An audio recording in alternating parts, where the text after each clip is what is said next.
Hello. All right, well, we've already gone over the specs and the features of the 2024 Lexus TX350 Premium All-Wheel Drive, so I thought today, why not take it for a test spin and see how it fares out on the road? We also have a special guest. Hi. Chris Landry from Gears and Careers, once again. Are you ready? Yes. Okay, let's go.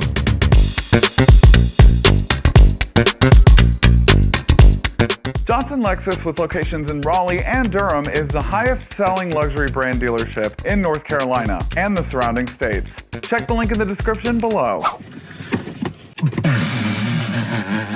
Restraints don't love me. No, they don't. All right, so let's go over the engine specifications again. So it's got a 2.4 liter turbocharged inline 4-cylinder engine that outputs 275 horsepower and 311 pound-feet of torque. 317. Excuse me. It's got an 8-speed automatic transmission, and this one comes with all-wheel drive, whereas the base models come with front-wheel drive, which is good for EPA ratings, bad for traction and fun. The brakes work really well. The brakes are exquisite. The brakes are really Single piston floating calipers on this model, but 6-piston on the 500 and the 550. Which is crazy, because a lot of sports cars don't even have 6-piston calipers. They have 4. So you could be plugging in your hybrid TX550H and not running over pedestrians. And it's got pedestrian detection, so that works too. Now, this one does come with paddle shifters for an actual step transmission, which is the 8-speed.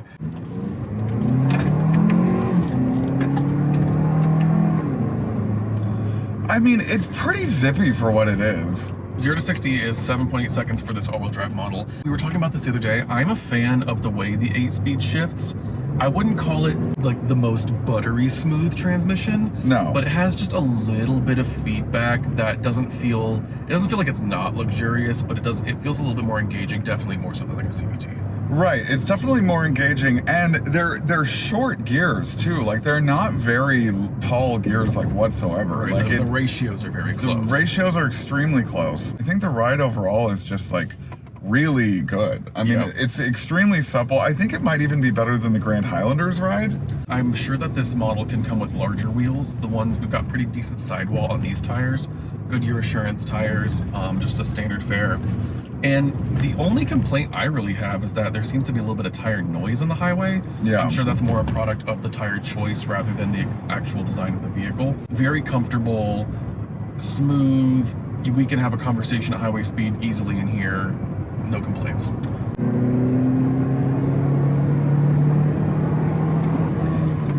Again, I think for a 4-cylinder, I mean, it's not the best sounding engine note. It's got really high torque at a lower end. It does, and I will say 2 liters is the sweet spot for a 4-cylinder. This one being a little bit larger is skewing a bit away from the ideal NVH characteristics, but this engine is smooth feeling. It's just hard to make a 4-cylinder sound particularly good, especially when you're cutting out those low end frequencies that make them sound kind of like throaty.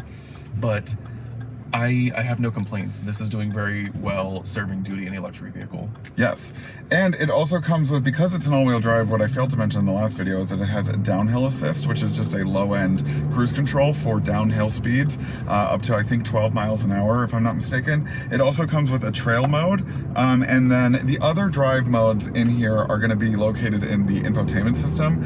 It's one button, and then you swipe over, and then you can click onto the sport mode. Now, it does change the meter display to a more sporty look. It's very red. It's very red. You can also change all of your driving assist dynamics on here. All of them are on right now, so it is nanny systemed to the max. But it's not that intrusive. I think if you don't know what it is, it's a little intrusive. Like, if you don't know what this comes with, because I think that the proactive driving assist is intrusive at first if you don't know what it is. Because when I had that on the RX, I was like, why is this braking for me? Automatic braking. Yeah, and you did have to point that out to me, but then I got used to it pretty quickly. No, it's actually useful, especially if you're not paying attention. You know, when you should be paying attention. Correct. But now we're gonna get on the highway. We're fighting a semi-truck. I mean, it's quick, man. The higher torque output than horsepower makes this thing feel pretty responsive, especially because it's like I think it's between 1,700 and 3,600 RPM is where that 317 pound-feet peak is. There's a pretty decently flat torque curve where you're going to spend a lot of your everyday driving. So, and then the plug-in hybrid does come with a 6-cylinder engine, and I'm sure that comes with a good 400 some odd, you know, if not 500 horsepower, which is insane for something of this size. But you are going to pay for it because it is going to be in the 80s. That model is expensive. Yeah, that model's really expensive. But this one does come, and I'm pretty sure that they all come standard with the Lexus Safety Sense 3.0 Plus. This one does come with the lane trace assist, as well as the lane keep assist, the adaptive cruise control with stop and go, blind spot monitoring system. This one has a camera system, but that's only for driver attention. This one has an autonomous in the sense that it will keep you center of the lane, but you absolutely have to hold the steering wheel. But it's a really good one. I mean, it detects when a car is cutting in front of you and it will slow down. So, I mean, it's pretty good. Any thoughts? One thing I thought that was kind of interesting, do the location of that eye monitor right there on the top of the steering wheel. If you're driving with your hand kind of like at the very top of the steering wheel, which is subpar perhaps for car control, it will tell you that the driver monitor cannot be active because it can't see your eyes. The Lexus TX just thinks you're really pretty and it wants to see your eyes. All right, well, that's all I've got for today. Thank you guys so much for watching. Please don't forget to like, comment, and subscribe. I forgot to say that at the beginning of the video. Any and all support helps. And huge shout out to Johnson Lexus of Raleigh for sponsoring today's video. It is very much appreciated. And we will see you guys on the next one. Bye. Bye. Hey Sparks, thanks for watching today's video. Do you want more Sparkplug TV content? Then you can choose one of these 3 options. Right over here. The middle button is to subscribe to my channel, so please do that. Right over here. These 3. I can't see them in real life, but they're right here.